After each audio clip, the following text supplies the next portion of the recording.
Azad Samaj party के प्रमुख चंद्रशेखर आजाद ने कहा कि उनकी पार्टी सभी 5 राज्यों में अपने उम्मीदवार उतारेगी। उन्होंने कहा कि हाँ, वो कांशीराम जी का चेला है और आज भी कांशीराम जी के सिद्धांत उनके लिए आदर्श है। वो कहा करते थे, जिसकी जितनी संख्या भारी उसकी उतनी भागीदारी। इस सिद्धांत के आधार पर समान विचार वाले दलों के साथ अगर कोई गुंजाइश बनती है तो गठबंधन हो सकता है। नवभारत टाइम्स को दिए गए एक इंटरव्यू में वे बोल रहे थे।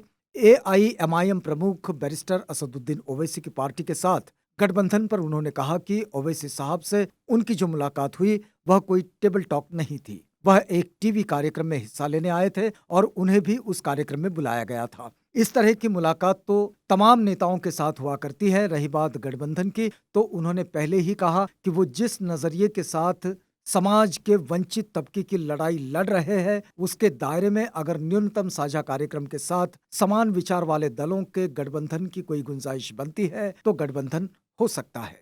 उसमें कोई भी दल हो सकता है, किसी का नाम अभी तय नहीं है। भारतीय जनता पार्टी के साथ गठबंधन के सवाल पर उन्होंने दो टूक जवाब दिया। उन्होंने कहा नहीं, क्योंकि बीजेपी की विचारधारा उनसे मेल नहीं खाती। वह राष्ट्रवाद के नाम पर छलावा करती है, वह बुनियादी मुद्दों की राजनीति नहीं करती।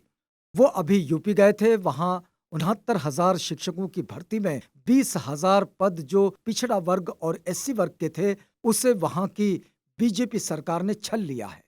मायावती जी के साथ आपने कई बार काम करने की इच्छा जताई, लेकिन वह आपका साथ लेने को तैयार नहीं हुई। इसकी क्या वजह आप देखते हैं? इस सवाल पर उन्होंने जवाब दिया। वह बोले, वजह तो जरूर कुछ न कुछ होगी, लेकिन वह तो बहन जी ही बता सकती है।